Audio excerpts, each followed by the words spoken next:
Well, hello, friends. I'm so excited, for these 12 days of Woo Woo Christmas, and so excited to introduce my beautiful friend, Kim Case, an international psychic medium and spiritual mentor. And her and I have had, a beautiful couple years of being in containers together, and we went to Bali together, and is just a beautiful, gifted medium. And, I really want these 12 days leading up here to kind of, just have some conversations with other people and any, like, nuggets they make came forward and how we prepare for the holidays, Kim. So thank you for joining me today. I'm so excited just to see your energy, be in your energy again, see your beautiful face. Thank you, Kim.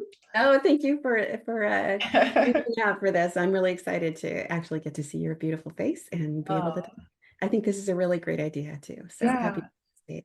Yeah, beautiful. And I mean, we just talked really briefly before we popped on here, but that there is this kind of thicker feeling in the air right now, whether it's like that we don't really know anybody that's doing really amazingly well right now, or if we're just kind of feeling the current energies of coming out of this year of the snake, and even like this 9-year cycle that we're in, so Mhm. do you kind of feel that as well? Do you kind of feel that with your clients as well? Um, Mostly I'm feeling it on a personal level with folks that I'm talking to. I think a lot of my clients at the moment are feeling there's an anxiety that's running through things. Um, uh, and it's very low level. And as I was kind of talking about before, I feel like it's almost like our tectonic plates of the earth is like shifting in such a way that just trying to find its new home ground, and everybody's standing on it at different points, like, whoa, like, how's this going to land? Almost like on a ship is another analogy for that feeling where like you feel safe, you're on it, everything looks around you normal, you can still see the horizon, but it still feels pretty wobbly underneath. And I think it's raising a lot of anxiety. And What do you think is that feeling? What do you think is causing that? Is it just like the human consciousness expanding? Is it us kind of, realizing that we don't fit into the same molds that we did in previous years, and that we're, evolving at a certain rate where we're like we can really feel the resistance of things that don't resonate? Or what do you think it is oh that my gosh, I think all of those things, I hate to lump it all together, but right yeah. now a lot of this is coming up. The human race is definitely evolving. There are so many more people out there who are tapping into their own intuitive gifts. Mm, Almost all my clients these days are coming because they're not just for readings, but because they sense and they want affirmation that there's that what they've been feeling and hearing and thinking, or any kind of their clairs are activating and they're not sure what that is. So they're looking for confirmation and comfort, you know. mm. So yeah, I think all of this is changing. I'm not an astrologer, so I can't I know, me too. to that. I always feel like it's way too complex for me. I'm always like, I don't know what all those houses are and everything. But Yeah, right. yeah, Exactly. Well, I guess, in the spiritual community, keep calling it like the Great Awakening, that kind of thing. But I also feel like it might be like the Great Remembering, those people that, we were kind of remembering those, when the veil was thinner for us, either earlier in our lives or, in past lives when we may have been healers ourselves. I feel like that there's this kind of, yeah, really curiosity right now, about what, and maybe that's too why we're able to sense what doesn't feel aligned, and things a little in a little bit stronger way. So we're really feeling that resistance, yeah, you I know. think, yeah. Yeah. So I mean, one of the biggest things too that I feel is that when we are more intuitive or we are more empathetic, that we might be more in touch with like our emotions, as well. And I just feel like, like we talked a little bit, like there's just like so much grief that can kind of come up over the holidays and things like that. And, what are some things that, you use, as you walk through the holidays with grief, or even, when your psychic senses are telling you the big yeses and nos about whether to go to Walmart or not. What are some things you use as like your compass of kind of feeling a little bit more connected during this time?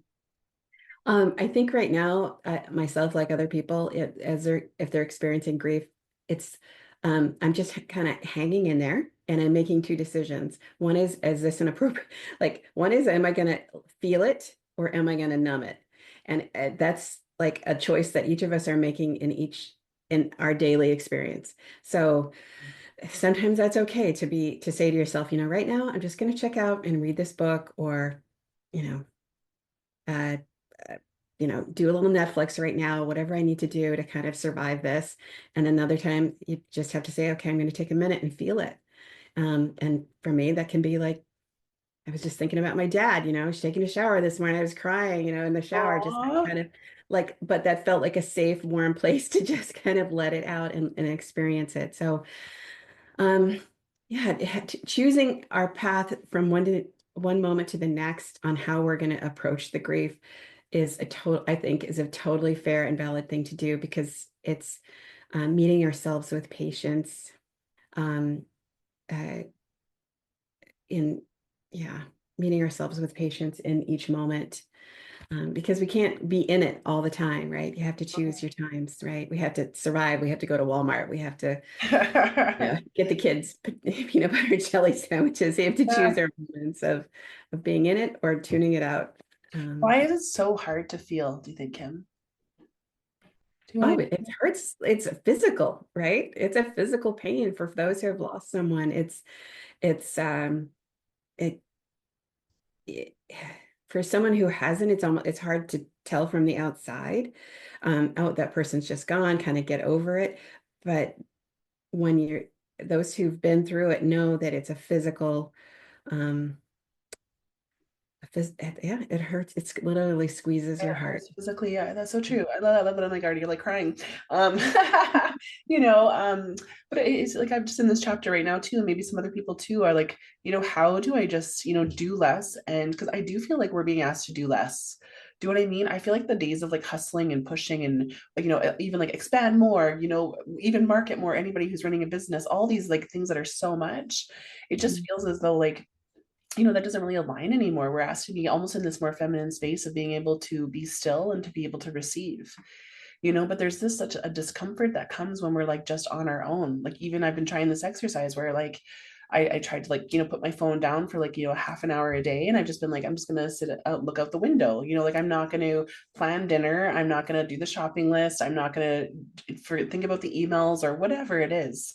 Mhm. And just being still in the moment, being present with myself. And I just feel it is so uncomfortable. It is just so, so hard for me, and Mhm. I feel like sometimes, when we are in that stillness, that's when grief wants to come visit, so it's I'd rather be busy. I'd rather distract and to numb, Mhm. do you ever feel like that too, Kim? Do you ever have Oh that yeah. that Oh yeah. discomfort of not doing anything, of feeling all the feels? Yeah. Well, you're not alone, and that is a problem that's been around for as long as humans have been on the planet. I'm sure. Um, I studied Buddhism before I became a medium, and as in I attended Sangha and meditated every day, and I was deep into it. And um, what you're describing is like a light meditation. It's giving your mind a break, but the monkey mind wants to keep going. It's geared. It feels safer in action and activity. There's the reason it feels uncomfortable is because it's activating your nervous system, which feels like it should be fixing something. Particularly as a mom, there's always this: I need to fix. I need to move forward. I need to.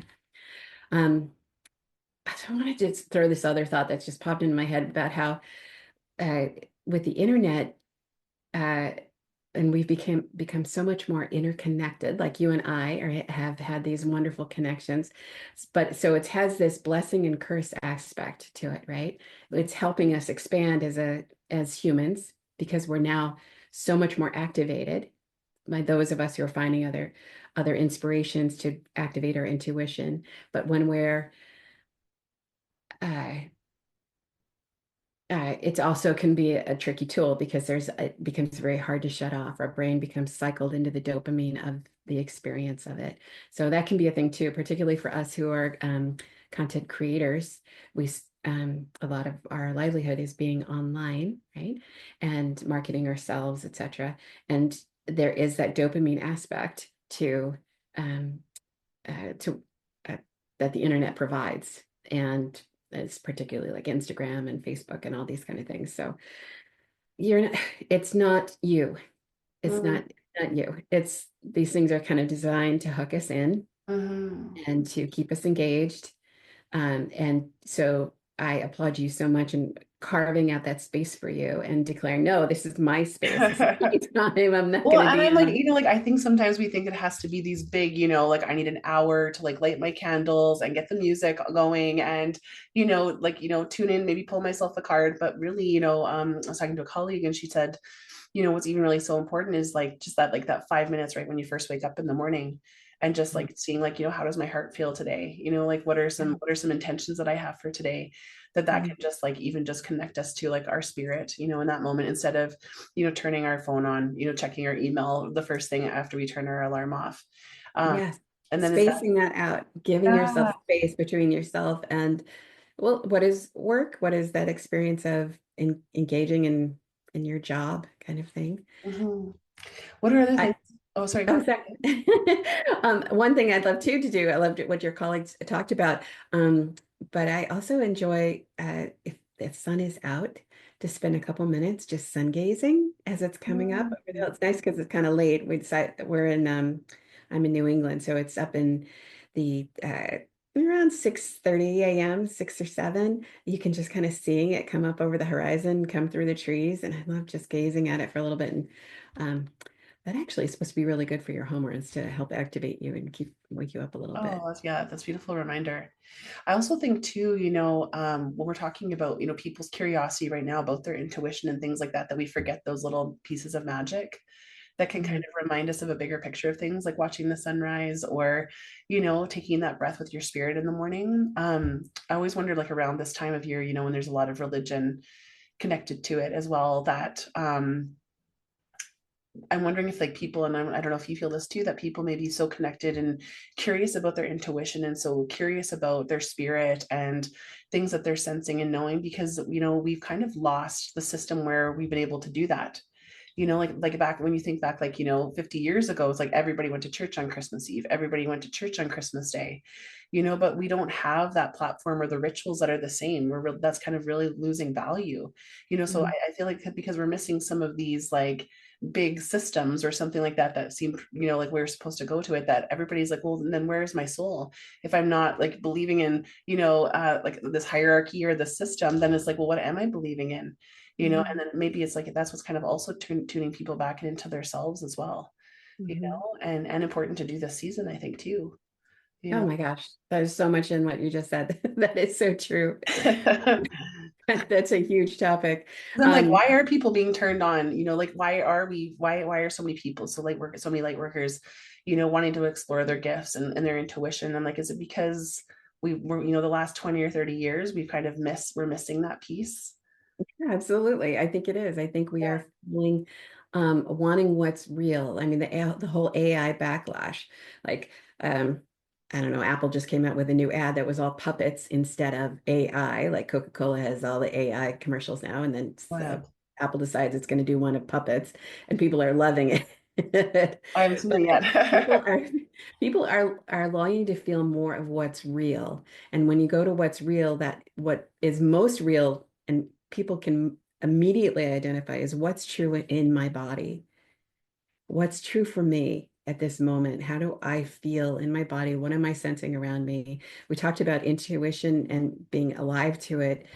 It's in and what the connection is through nature. It's um which is a little bit late, but I'm referring back to something you talked about earlier, but it's when we go outside and spend time in nature, that's when um, our guides, our angels, the other side has a moment to talk to us.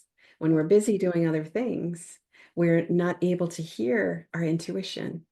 And the more that we take that time to be quiet in ourselves and in our bodies, whether it's outside actually or sitting quietly, though I find I get a lot more signs if I'm outside in the world, going for a little walk and oh my God, a blue heron just flew right over my head. What does that mean? What's that about? And then my aunt texts me and she says, "Oh my God, a blue heron just flew over my head." So the Right. synchronicities happen more easily when you're out in the world. I mean, I think there's always, you see your numbers, the digital numbers on your phone or something like that, or your lights might blink or something. But I really think there's something magical about engaging with nature outside that makes it easier for them to reach us. I think that too. Even I think, you know, think back to like, you know, indigenous cultures and that kind of thing, how connected they were to like the plants and to the medicine and the animals and the relationships with the trees and divination with the rocks or divination with like the river, all this wisdom that was available for them. And we've lost so much of that, you know, but maybe that is part of that, what we're coming home to too. Hmm. You know, we can all kind of The sense that scent. vibration of nature, you know, the frequency of it. Sorry, say that one more time. That we can The all kind of sense the vibration and the frequency of nature, that you know, like that we shift when we're out in it, you know. yes, Hmm. yeah, you can see people when they go for a walk. They take a breath. You know, their nervous system just kind of rechecks itself and Hmm.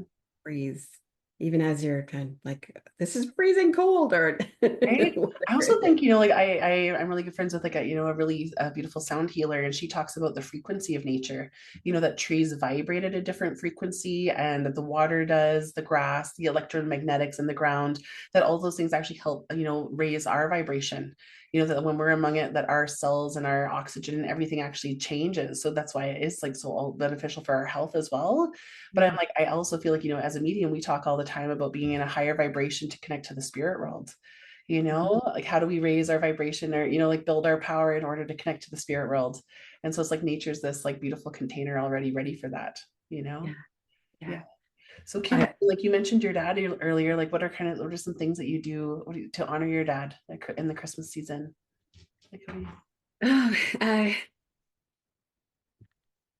one of the things that I've been interested in lately is the idea of ancestor worship that the Chinese have, Oh, some tell me about cultures it. have. So they'll just, and it doesn't have to be complicated, but it's just setting out a small altar for the people in your life who have passed to the other side. Mm, And sometimes for me, it's maybe some rosary beads or some photographs, and that I take the time to frame. mm. You talked earlier about traditions, and this is one.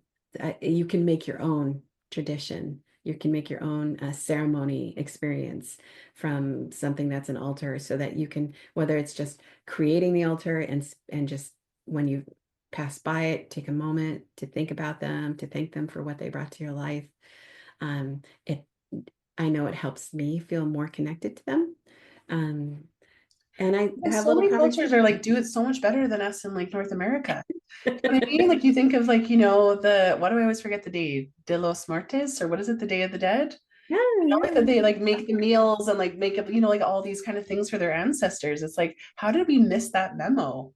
Because it's so important, you know, to like, and even like, you know, as a medium, that we realize that they're witnessing us, you know, that yeah, they're by our side when we do things like that, when we have that photo of them or play their song or make their recipe, that they're very much a witness and participating in it even, you yeah. know, so that's so beautiful. I mean, I'd love to see a picture of your altar. Like, where do you put an altar? I mean, altar, that word always scares me still, like being brought up as a Christian, because I feel like, you know, my dad would be like, well, what's an altar? Like, there's not supposed to be any other gods that you praise or whatever. That word can kind of sound scary to me, but an Yeah. altar can be just like a candle and a photo, right? Oh, yeah. It's like What does it's yours got look a like? spot on your, it's just a spot on my bookshelf that I've carved out. Just move things aside. I don't actually call it an altar. It's just I have to describe it. I guess it is, but Yeah. it's just a place where I put things that mean something to me. And by my intention, it creates a power center. And Mm. in that power center opens a portal in which I can spend time with my loved ones on the other side. Oh, I love the idea It's of a very portal. intentional. And when I'm there with it, the more time that I spend with it, the more care that I put into it, the easier it is for me to access that feeling of connection with them. Oh, beautiful, Kim. I love that idea too, like about intention, you know, like that it creates like when I have a clear intention, you know, we talk about so much of that in the spirit world, that I'm making the intention to connect to somebody's spirit, you know, or like they're one of their loved ones, or I'm creating the intention to connect to one of my own. And that is one of the most important pieces, hey, of like feeling connecting to you know, your loved ones. Yes, they can tap on our shoulder, as I have a friend who's a medium who gets that, that little tap, or they might get a tingle, or um, down the side of their head. Sometimes I know when I'm really tapped in, my crown chakra will just light up.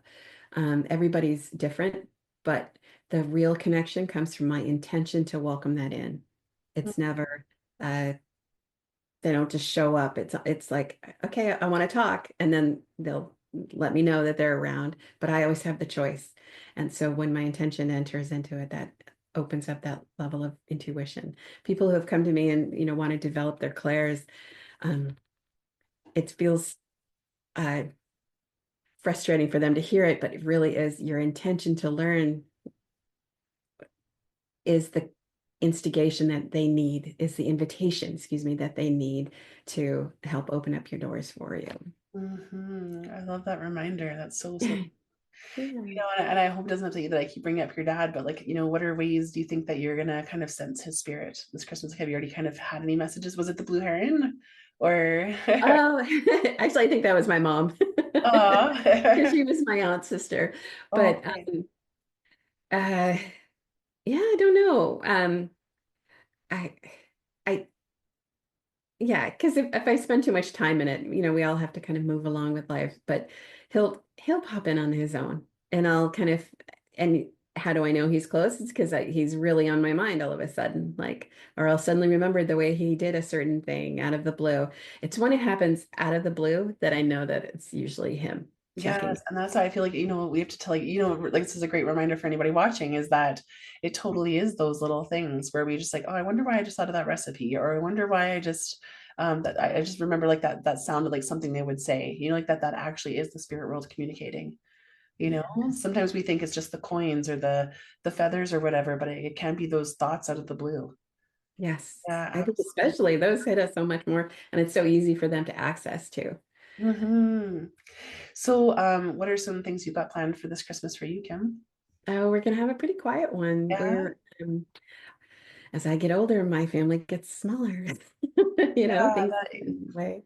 that's so But true. well, hopefully, as my son gets older and grows his own family, things will change again. But for right now, we're kind of in a quiet phase. We'll have some family over for Christmas Day, and then yeah, find ways to probably go for a walk. Yeah. Nice. Do you feel like right now that we're being called to do less is more? Like that, like by doing less, you receive more? Because I don't know if you've just been feeling this energy of like, not being keeping up with like the version of us 5 years ago. Does that resonate with you at all, Kim?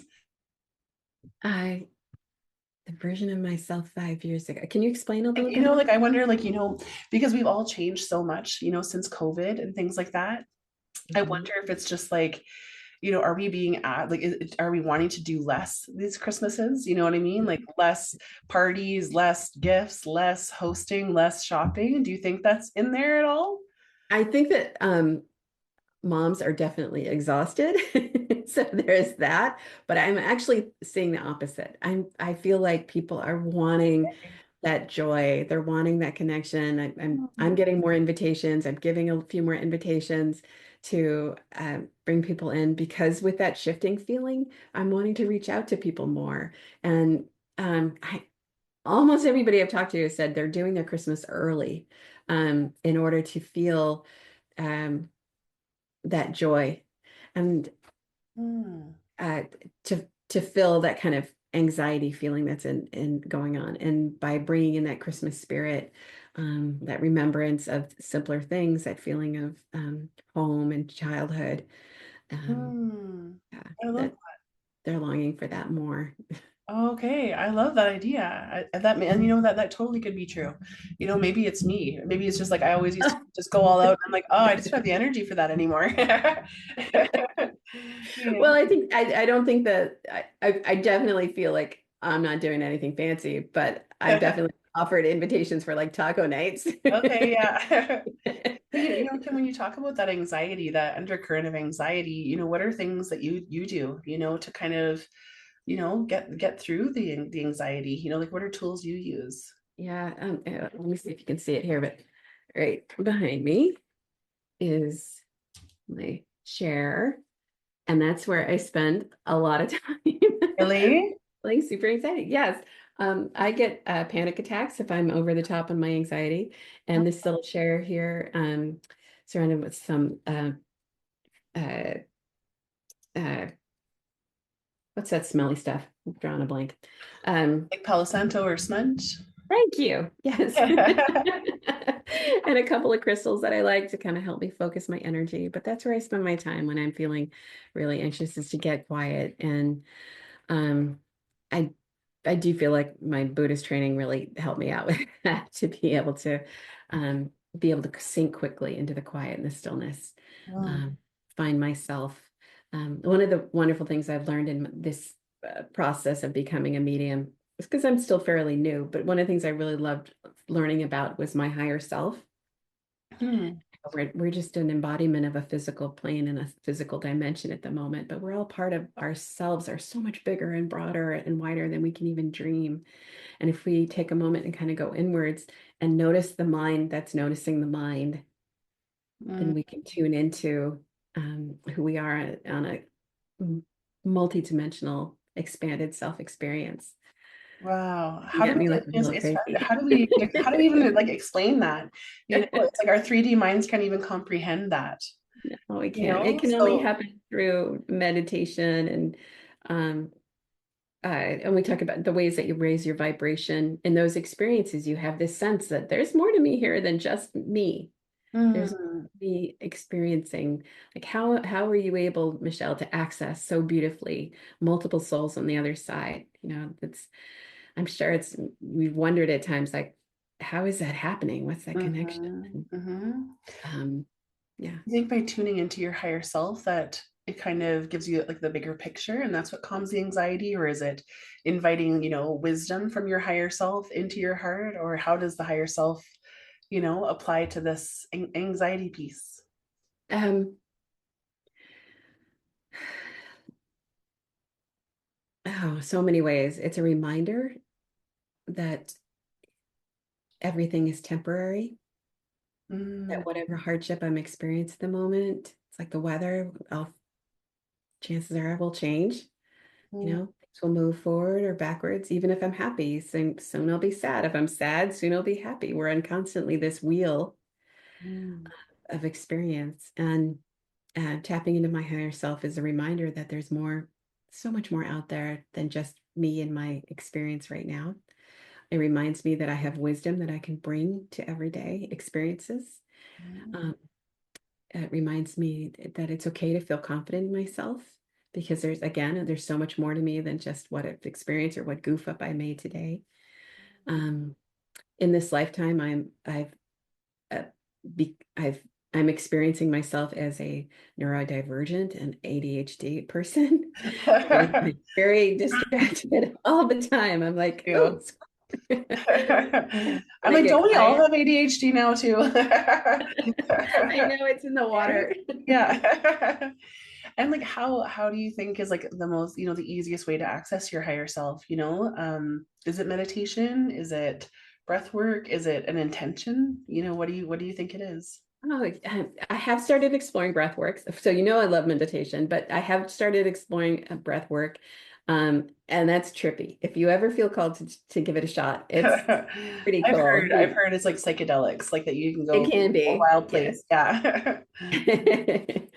It can be. Uh, I'm not sure that I've experienced my higher self when I'm there, but it certainly expands my awareness, and through that for sure.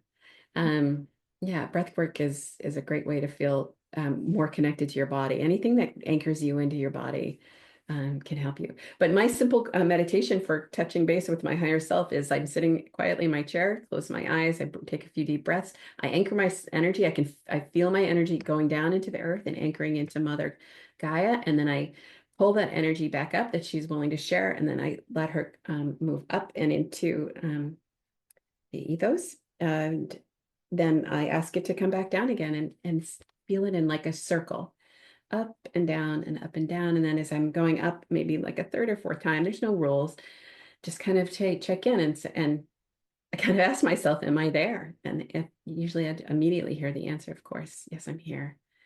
I'm here. It's like a feeling of expansion. Yes. And I think that's what we forget, like that our souls have this ability to travel so far. Our Yeah. spirit has this ability to expand and reach the other dimensions, and other consciousness. you know? Have you had any experiences with that? Have you done any I don't really know if I modeling? focus a lot on my higher self, maybe because I'm still trying to figure out how I love myself. But I know using the pendulum and using sometimes like our oracle cards or tarot cards can help, tune us into like our higher self. But I don't know if have I ever gone on a meditation to meet myself there for wisdom? I don't know. I always like the idea of talking to my guides instead. And maybe that's again like confidence in myself that I don't trust that I would have that wisdom up there, but obviously we do. But yeah, I never really thought of it that way. I don't want to set the give the impression that I'm always constantly checking in with my higher self kind of thing. Oh, It no, is I something get that I it. do. Once you do it, you kind of know that it's there and you're like, you can't not see it. You can't not feel it. So it's more kind of being around. But yes, I love checking in with my guides and seeing who's there and the way that they shift and change from over time. You talked about how we change. We're not the same people we were 5 years ago before COVID. Are neither are our guides, right? Have you noticed that Yeah, sometimes our our guides guides change. Absolutely. Yeah, I absolutely feel that. Yeah. And I think the biggest thing is that, sometimes, especially like, if anybody's feeling alone during the holidays too, it's that, we do have this team, of people that are accessible to us, even like that, if we think of that higher, bigger, more wise version of ourselves to go to. And I mean, one of a golden rule I always love practicing is like ask and you'll receive. Mhm. We forget to ask. So it's like they can't really get involved unless we ask, but sometimes it is just that intention again, of asking for some, support, or I'd love to feel a presence with me, or I'd love to feel some comfort today. I'd love to, feel, or hear or know that answer to this question, and knowing that is always available to us. It's so easy to forget. That's beautifully put, Michelle. I agree. I couldn't agree more. Yeah. Well, Kim, thank you for your time today. So beautiful to be in your energy. And I'm You like, now too. I want to like talk about Buddhism with you and all these things. I don't even know if I knew that, but Well, I'll yeah. invite you over to talk about I love that. it. And just, thank you for sharing things about your dad there too. And like that these waves of grief that come, we just kind of, ride with them. We never know when they'll come, but knowing that we have like these beautiful, beautiful things here to do, like whether it's an altar, and honoring them, just their photo and creating the intention to connect with them. And this idea of like our higher selves and our guides also being available to us, this season.